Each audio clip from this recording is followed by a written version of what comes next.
The sound of the chess piece hitting the board echoes through the silence of the London skyscraper. Eleanor Richmond, 32, CEO of Britain's most powerful multinational corporation, stares in disbelief at the chessboard. 3 moves.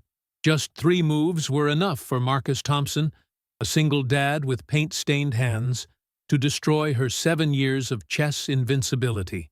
The man in front of her smiles, and for the first time in her life, Eleanor feels her heart beating faster than her pride.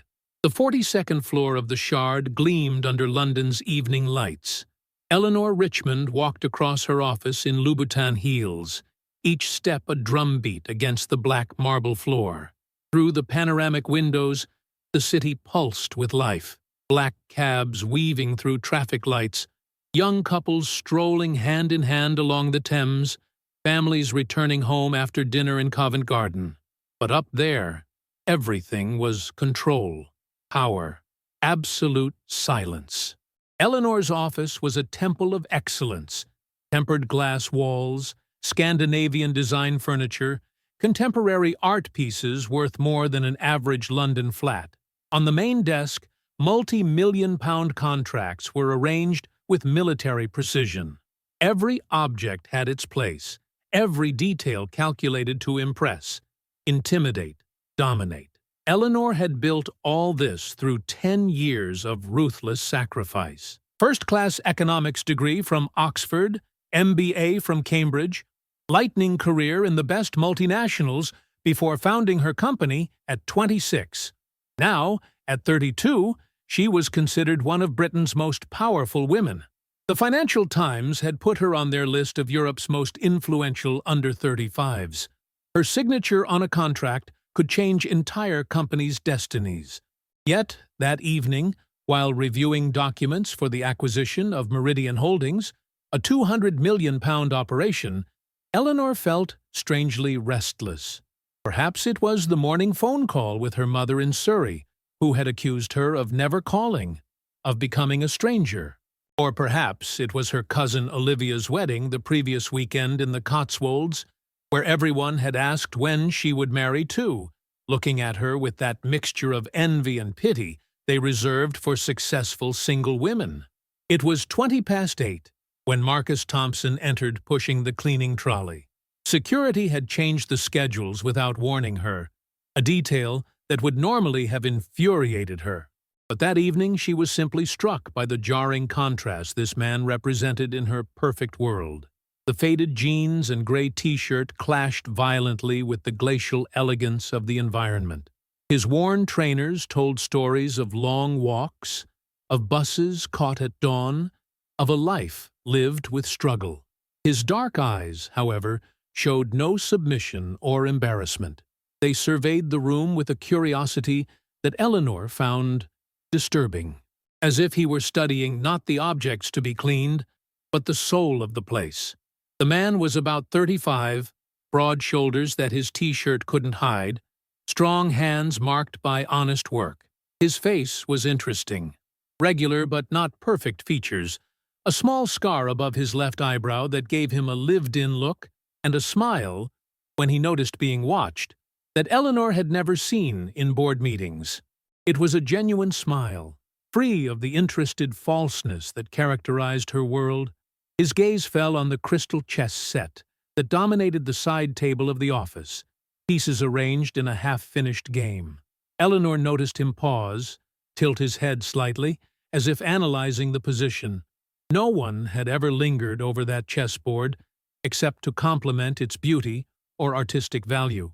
Eleanor looked up from the £200 million contracts, and for a moment, the world stopped. The chessboard was her pride, Bohemian crystal hand-blown by master glassmakers from Prague, pieces carved with precision that bordered on perfection. But above all, it was the battlefield where she had humiliated arrogant investors, presumptuous rivals, anyone who dared challenge her intellectually. In 7 years, no one had ever beaten her. 23 games, 23 victories. Marcus approached slowly, respectful, but not intimidated by the atmosphere. He observed the position of the pieces with the attention of someone who truly understands, who sees patterns and strategies instead of simple decorative objects. He pointed to a precise spot on the chessboard without daring to touch it, and commented on a possible black move that Eleanor hadn't considered. Eleanor shot up from her Italian leather chair, surprised that someone, let alone a cleaner, would dare comment on her strategies. But there was something in the way Marcus had analyzed the position, a competence that couldn't be faked, a depth that intrigued her. He explained in a calm voice that his father had taught him to play when he was 6, in a small pub in Camden, where regular customers challenged each other every evening after work. He had told him that chess teaches you to see beyond the obvious, to understand that every move has consequences that reverberate throughout the entire game, just like in life. Then Marcus looked her straight in the eyes with an intensity that made her uncomfortable, and added gently that he saw a woman who had built a magnificent crystal kingdom, but had forgotten that crystal, however beautiful and precious, can always shatter. And it often shatters precisely when we think we're strongest. The silence that followed was electric, charged with a tension that Eleanor couldn't decipher. She felt something stir deep in her chest, something she had buried under years of exhausting meetings, solitary successes, sleepless nights spent planning business strategies instead of personal dreams. With a voice that came out rougher than usual, she proposed a game. Marcus hesitated, looking at his watch, then the chessboard, then her again. In those dark eyes, Eleanor read a story she didn't know, made of heavy responsibilities and dignity, maintained despite everything. They sat on opposite sides of the crystal table, 2 worlds meeting over 64 squares. Eleanor arranged the pieces with obsessive precision, every gesture calculated to demonstrate her technical superiority. Marcus chose black without hesitation, saying simply that he liked impossible challenges, those everyone considers lost from the start. She smiled for the first time in weeks, a confident smile that hid years of victories, certain of adding another victim to her record. After all, what could a man who cleaned offices for a living know about chess? But as she moved the first piece, a pawn to e4, the classical opening she had always dominated, Eleanor didn't yet know that this man was about to break much more than her pride. He was about to shatter the walls of her crystal palace and let in something she had forgotten existed, something she couldn't control with contracts and business strategies. Real life, with all its wonderful and terrifying chaos. The pieces danced on the chessboard like gladiators in a crystal arena. Eleanor moved with the surgical precision of someone who had studied every great master, every opening, every possible trap. Her eyes shone with fierce concentration as she developed her knights, protected her king, built her attack. Marcus played differently. His movements were fluid, instinctive, as if he saw the board with different eyes. There was no rush in his gestures, but there was something more dangerous. There was naturalness. 10 minutes passed. Eleanor had conquered space in the center, her pieces coordinated like a perfect orchestra. She felt confident, master of the game. It was always like this. At first they all seemed good, then her superiority emerged inexorably. During the game, Marcus told her about his daughter Sophie, 8 years old, who the day before had asked him if he was happy. He had answered yes, because he had her, and because every day he discovered something new, even if he cleaned offices, even if he didn't drive a BMW, even if he lived in a 2-bedroom flat in Camden. Eleanor listened while looking for the winning move, but Marcus's words disturbed her more than she wanted to admit. When he asked who Eleanor Richmond was when no one was watching, she couldn't answer. Then Marcus moved his bishop to g4. Check. Eleanor stared at the board incredulously. Her king was under attack. Options limited. How was it possible? She studied the position frantically, looking for the error, the wrong move that had brought her here. There wasn't one. Marcus looked into her eyes as she moved her king to e2, the only available square. He told her he saw a highly intelligent woman who had forgotten to be human, too. Someone who always won because she was afraid of losing even once.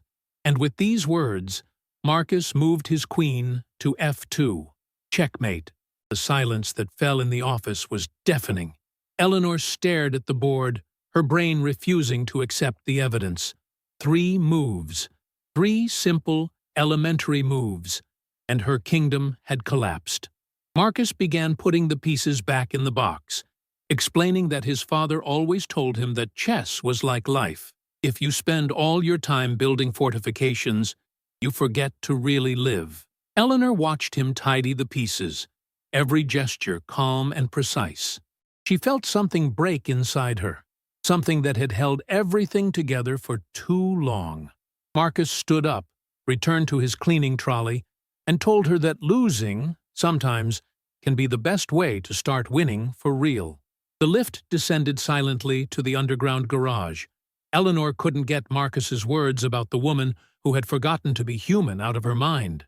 Who was Eleanor Richmond when no one was watching? She no longer knew. The silver Aston Martin DBS waited for her in the garage, polished and perfect like everything else in her life. She sat at the wheel, but didn't start the engine. In the dark shop windows, her pale face was reflected, eyes that had lost that iron certainty that characterized her. She drove aimlessly through nighttime London. Before she knew it, she found herself parked outside a Victorian terraced house in Camden, the paint peeling and windows lit by warm, lived-in lights. Marcus emerged from the front door with a little girl's hand in his. Sophie had chestnut hair and 2 messy plaits, wore a Pokemon t-shirt, and smiled with that naturalness that children have and adults lose. Eleanor rolled down the window and heard the girl ask her father if Miss Eleanor was all right, because she seemed sad. Marcus replied that powerful people sometimes forgot they were also people, and perhaps Eleanor just needed someone to remind her. When Sophie noticed the silver Aston Martin and told her father that the lady was there, Marcus approached with the child still in his arms. Eleanor got out of the car. Enjoying the story? Give it a little like, and don't forget to subscribe. Now then, let's carry on. Her Armani jeans and silk shirt clashing with the environment. Sophie ran towards the door, but before entering, turned to Eleanor, asking with her 8-year-old spontaneity if she was sad. Eleanor whispered yes, very sad. The girl smiled and said she was lucky, because her dad was brilliant at making sad people feel better. Alone in the courtyard lit by a dim lamp, Marcus revealed his true story. 3 years earlier, he was Marcus Thompson, computer engineer specializing in artificial intelligence. He worked for Bertram Corporation, developing predictive algorithms for financial trading. He had discovered that his algorithms were being used to manipulate emerging market economies, ruining millions of small investors. When he protested, they fired him and blacklisted him. No IT company would hire him anymore. His wife had died in a car accident 2 years earlier, returning from work in the rain. Sophie was all he had. He had accepted the cleaning job because his daughter had to eat, because rent had to be paid, because pride doesn't put food on the table. That evening's game had been the first time in 3 years he had been able to be himself again, even for just half an hour. He had beaten her because he saw in chess what he saw every day in real life, that sometimes losing everything is the only way to start really living. Eleanor remained silent, her brain processing frantically.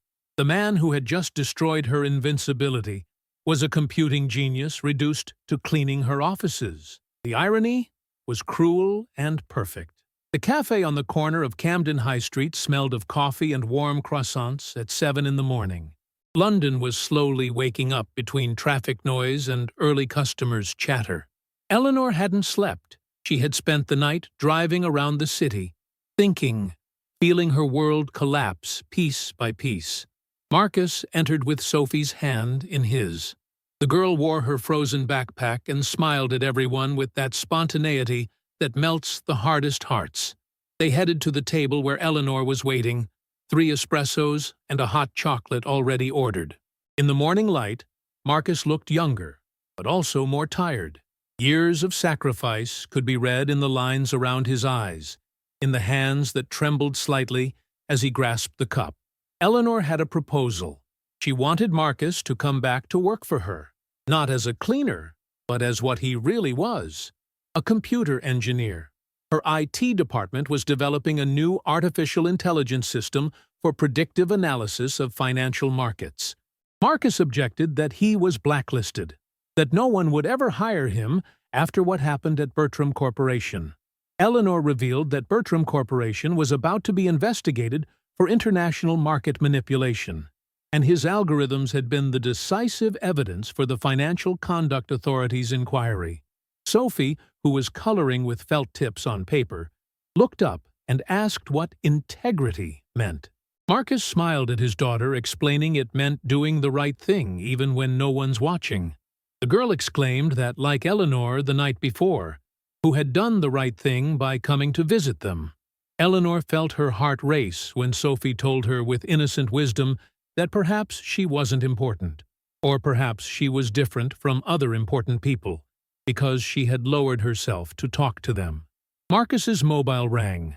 He moved away to answer, and Eleanor saw him talking with growing animation, his face changing expression every second. While he was away, Sophie came closer and whispered that her daddy cried every night when he thought she was asleep. Marcus returned pale. It was his solicitor. Bertram Corporation had declared bankruptcy that night.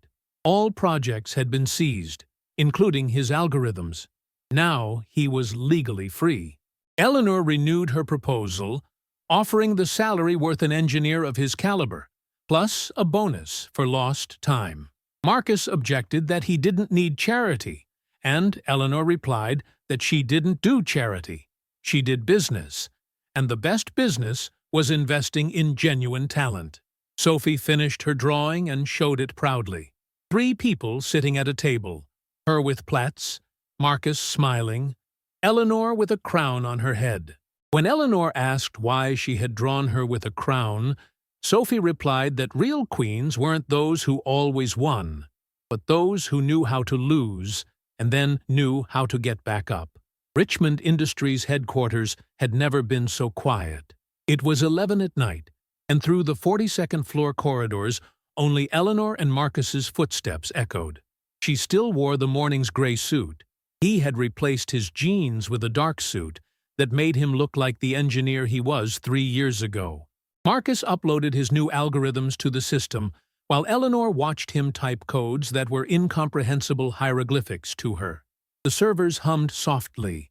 Numbers, graphs, predictions worth millions scrolled across the screen. Eleanor asked him if during the chess game he had known from the beginning that he would win. Marcus stopped, fingers suspended over the keyboard. He explained he had seen her position and understood he could win in 3 moves. But that wasn't why he had done it. He had done it because in that moment he saw in chess the same thing he saw in life. She was so focused on building her defenses that she had forgotten to protect what really mattered, her heart. The phone rang, interrupting the moment. Claudia, Eleanor's assistant, informed her that Robert Bertram was there with his lawyers, claiming that Marcus Thompson had stolen confidential information. In the main lobby, Robert Bertram awaited them. 50 years old, gray hair, the look of someone who had built an empire crushing everything in his path. With him were 3 lawyers in dark suits. Bertram accused Marcus of being a thief who had ruined his company. Marcus replied that he hadn't stolen anything. He had only refused to be complicit in his crimes. Bertram produced a writ for misappropriation of trade secrets, claiming that Marcus's algorithms still belonged to his company. Eleanor maintained a glacial tone, the one she used in the most difficult meetings. She asked Marcus to explain to Bertram who had really developed those algorithms. Marcus straightened his shoulders and revealed that the codes had been developed by him in his spare time, 3 months before starting work at Bertram Corporation, and he had all the backups with certified dates. Eleanor called her lawyer and then revealed to Bertram that he had made a serious mistake. He had underestimated two things. The first was that she didn't let herself be blackmailed. The second was that Marcus Thompson was much more intelligent than him. Marcus stepped forward, explaining that his algorithms had recorded all of Bertram's illegal transactions. Every manipulation, every fraud, every penny stolen from small investors. And now, this information was in the hands of the Crown Prosecution Service. Bertram and his lawyers left the lobby like beaten dogs. Eleanor and Marcus remained alone under the neon lights. Eleanor told Marcus she had to thank him, because he had taught her something important, that winning doesn't mean crushing the opponent, but protecting what really matters. Hyde Park was full of families on that October Sunday. Leaves fell gently from the plane trees, and the air had that taste of roasted chestnuts and new beginnings that made London magical in autumn. Eleanor walked beside Marcus and Sophie, her suit replaced by jeans and a camel-colored cashmere jumper. It was the first Sunday she hadn't spent at the office in she couldn't remember how long. Sophie skipped among the leaves, asking if Eleanor was her daddy's boss. Eleanor explained she wasn't his boss. They were collaborators working together to build something beautiful. Sophie compared their collaboration to that of her parents before Mummy went to heaven. The silence that followed was heavy. Eleanor saw Marcus swallow with difficulty, eyes becoming misty. It was the first time Sophie had mentioned her mother so directly. They sat on a bench while Sophie played with other children. Eleanor observed the naturalness with which Marcus interacted with other parents, as if he had always belonged to that world made of simplicity and genuine gestures. Eleanor asked Marcus what he had really seen that evening when he beat her at chess. Marcus replied that he had seen a woman who had built a fortress around her heart, a fortress so high that not even she could see beyond it anymore. Now he saw a woman who had started tearing down the walls. Sophie came running back, cheeks red from cold and excitement, with an important question. Did Eleanor like her daddy? Eleanor felt blood rush to her cheeks, but Sophie insisted, saying that grown-ups complicated everything, while children said things immediately. Eleanor knelt in front of the girl and confessed that yes, she liked her daddy very much. Sophie asked Marcus the same thing, who answered affirmatively. Then Sophie proposed to Eleanor that she become her mummy number 2. Sophie's innocent words hit Eleanor like lightning. The girl explained that being a mummy was a serious thing.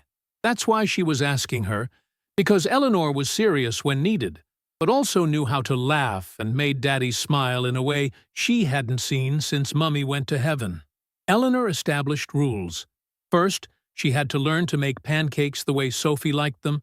Second, she had to come to all her dance recitals. Third, she had to promise to love her and her daddy forever. Sophie jumped up, shouting, yes. Marcus approached Eleanor, taking her hands, and they simply said, I love you, to each other. Sophie started running around the bench, shouting with joy that they had all won. Eleanor asked what they had won, and Sophie replied with that wisdom only children possess. They had won the most important game, the one where all the pieces are on the same side. 6 months later, the office on the 42nd floor had changed. On the crystal desk, next to multi-million-pound contracts, was a framed drawing by Sophie, a family of 3 people holding hands in front of a giant chessboard. Eleanor and Marcus worked side by side. Their algorithms had revolutionized the ethical financial market. Richmond Industries had become the first British company to refuse investments in sectors that damaged emerging countries. One afternoon, Sophie asked if she could come to the office to show Eleanor's colleagues how to checkmate in 3 moves. Eleanor smiled, saying she could come whenever she wanted, because that office needed more laughter. Looking at the crystal chessboard in the corner, pieces arranged for a new game, Eleanor understood that the most beautiful game wasn't the one you win alone, but the one you win together. Sometimes losing a game is the only way to start winning at life. And sometimes, to find love, you just need the courage to lower your defenses and let someone see who you really are. even when no one's watching. If this story moved you, like the video and subscribe to the channel so you don't miss the next life-changing stories. Tell me in the comments, what do you think are the 3 most important moves to win someone's heart? And don't forget to watch the next video where you'll discover another incredible story of love and redemption.